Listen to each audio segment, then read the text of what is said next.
Oh my. The price was very reasonable for this stand. However, looking at these two big packages, I'm starting to question my life choices here. Oh, I thought that the manual would be in this big package, so at least I can build this package before I have to open the second package. But sadly, the manual's not here, so I unfortunately have to make the house even more messy by opening this one when we haven't even started on this guy. Oh, lordy. Okay, so I need a little pick-me-up. Let me eat this donut. Give me a little ounce of dopamine, and then I'll open this package and get started. Ooh, I got a warning. I have been warned. Okay, let's hope the manual's somewhere in here. More pieces. Ah, have mercy. So the more reasonable the price, the more manual labor. Yay, we finally found the instruction manual. Haha! I have to say, this is very well packaged. The quality of this, however, is not that good. It's okay. It's not as good as IKEA. Like, the lamination is not as thick. It seems to very much like fingerprints. Just curious. I want to see what we are about to embark on. Two people. Yes, yes. Oh my lord. What is it saying? Okay, we're gonna need a power tool for this. Let's flip to the back. How many steps is there to build this thing? Let's see. Warranty claim, yada yada. 23. Okay. 24 steps. I am so glad that they labeled everything. All the little screws, bits and pieces, they're in their own individual packaging and it's labeled. It comes with a screwdriver. Step 1 completed. Step 2 done. This piece yesterday had a lot of oil stain from my husband. So I put a little bit of soap. Let's see if it works on here as well. We didn't clean it last night because I was tired.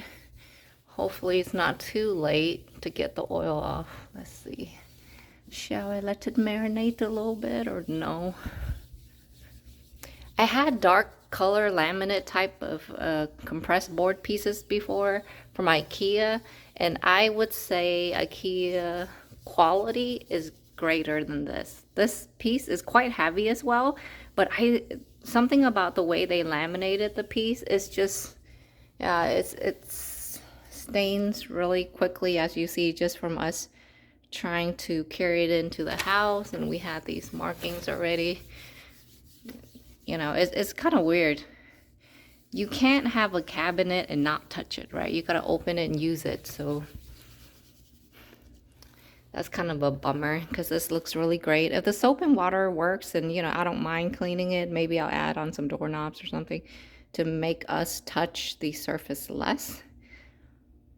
But let's see. Let's wipe it off and see. Oh wow, it got it off, huh? Let it dry. Okay, I'm not mad at it. It's drying.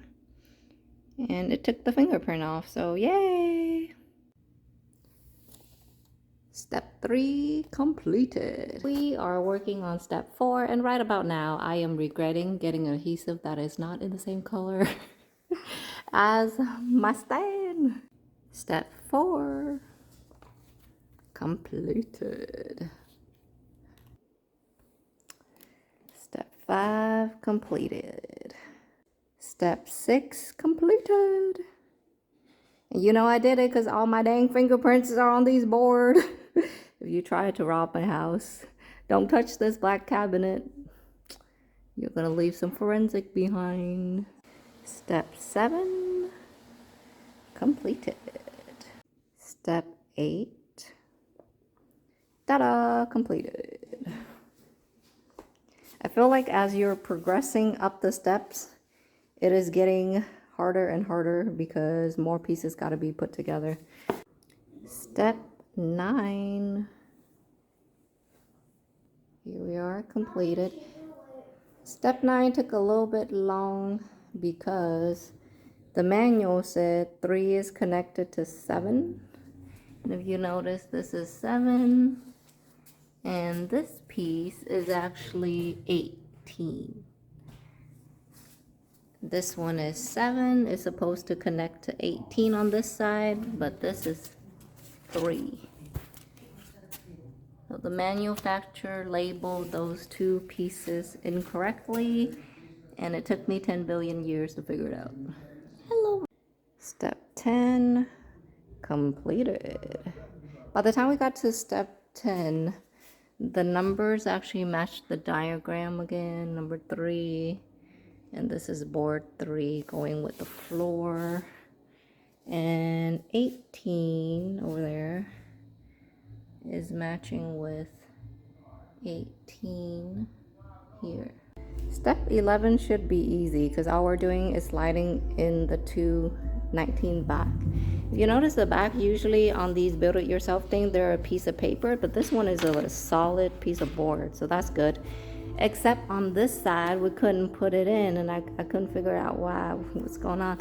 And it turns out whoever cut the plastic, you see, they cut it too close here, so the board can't slide in. So we're gonna have to find something to try to cut that hole so it opens.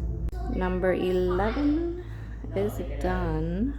Here you go. It weirds me out that it's a little bit higher, right? It doesn't sit flush, and I don't know if that's part of the design or not until I guess we finish. Okay, I guess we're going back to step 9 because I realized when you build it according to this picture 9 right here, the screws, when you put it upright, are going to face up, which is going to be really ugly because you're going to see it. The only way is on step 9 to actually have the screw on the bottom instead of how it is in this picture here, where you're screwing it from the top down. You gotta screw it from the bottom up. That way when you lay it up, then you won't see all these screws, which really stink because step 9 was where, you know, the 3 was backward and all that jazz. And then step 10, everything is correct orientation again. I mean, this is gonna be the top and that part is the leg. So when you're opening it, you don't want to see the screw like this. But how they're having us assemble it, you're seeing all these screws everywhere. Step 8, done. Looking kind of messy.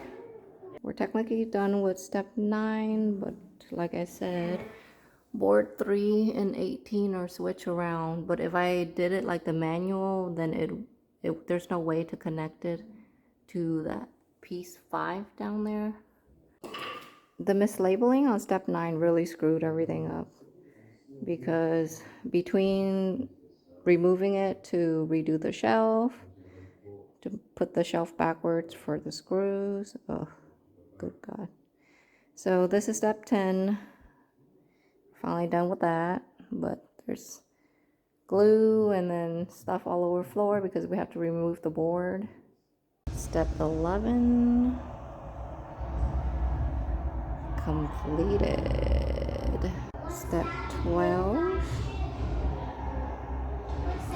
Step 13 is done. Step 14 completed. Step 15, our tank is actually 24 inches plus the lighting underneath, so we're going to use the top picture because it's higher than 18. If it's less than 18, we have to use this bottom diaphragm. Here we go.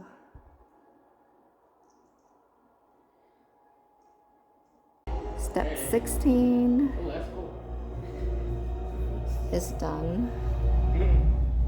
Step 17 requires us to put the top on. we flipped it over, but I went ahead and measured where on the wall it was, and I added the outlet inside first, because once everything comes together, it'll be so heavy and it's going to be hard to move it to put the outlet in. Because our floor is wood, I also add felt all throughout the bottom, just so we can move it easier.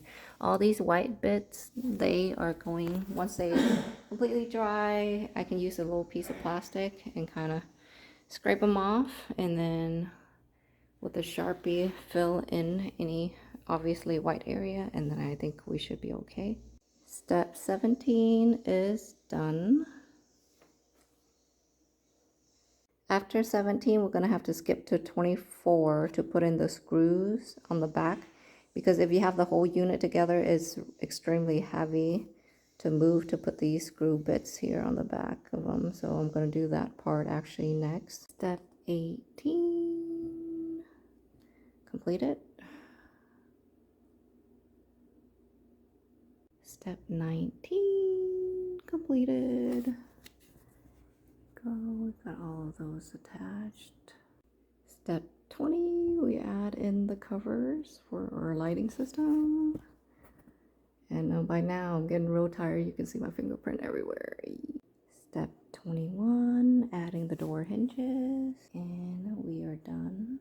Step 22, the doors are in. Step 23, we got door number 20, and here it is. And of course, we already went and put all the back stuff in. So we are completely done though. I decided to add some bumpers to the inside of the door so they don't slam. This don't come with the package. I just have bumpers at the house, so it's gonna make it a little bit less noisy. So this is what you hear with the bumper, and this is without the bumper. Okay, now that it has been assembled, I'm gonna do a quick review of it. Overall, I give this stand an 8 out of 10. The good thing about the stand is it's very well thought out for your lighting system. If you have magnetic hooks, or even if you can tie ropes or string, whatever, up there, then you can have a lighting system that is hidden if you don't want to do that. If your tank is 24 inches, it can sit on top of the mesh and it will be completely hidden and have a clean look. This is adjustable. Right now my terrarium is 24 inches, so I'm using the highest setting, but if you have 18 inches, you can lower this as well, and that will cover your lighting, so I like that.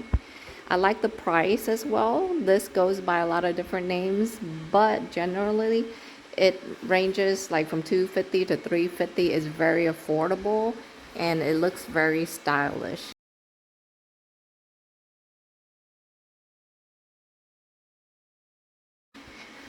Also, the material is, well, the thickness of the material is very nice. It's very hardy and sturdy in that point of view.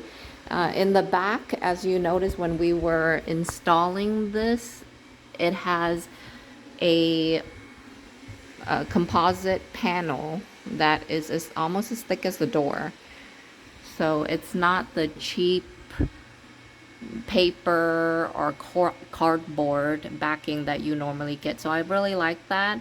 I like that is well thought out for the aquarium. For instance, these holes are ginormous. They're not your normal light socket hole for a TV stand or anything like that where it's super small. You can put a decent size extension cord and extender multiple outlet thingy in there. On this side, it's open in the back. I have things in there right now, but basically you can have access to the back to have your wires and foggers and tanks and whatnot hidden underneath. And these shelves are so generous. They go deep, 24 inches, so you can store a lot of things. They also give you a whole bunch of extra screws, so if you have a strip screw or something like that, then it's okay. There's always a backup. Now the cons. The shelves, although very generously sized and whatnot, they are not adjustable. So this height is what you are getting and you can't adjust it. Number two, the main photo for this product looks like a deep, rich brown, but actually if you look at the measurement photo, it is black.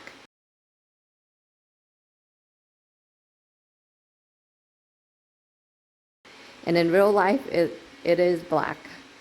In the description, they tell you it's black, but they use a very dark brown photo. So if, for home decor sake, if you are not liking completely black, then this might not be for you. Another thing, whatever laminate they are using, it is very prone to fingerprint, to the point that, you know, if I am handling anything here, I might have to wear gloves because I don't want to clean it so often. It's very easy to clean, just mild soap, wipe it, it'll evaporate, but just it's such a hassle. Second con, and the biggest reason why I have to take off another point, is that it's advertised as easy to assemble, and it was really up until step 9. Step 9 screwed us up because these two side panels were mislabeled, so I had to unassemble it because I was questioning my life. It would not fit if you go with the diaphragm. And then after I unassemble it, I realized something else. Like step 9, when they tell you to install the shell, they tell you to face it the opposite way. So if you do that, your screws will show up here instead of down here. So then we had to unscrew that as well for all of the shelving units. So that took a lot of time. It was not easy assembly. The manual was incorrect. So for that, minus point. Overall, I would say 8 out of 10 for this stand. Very nice.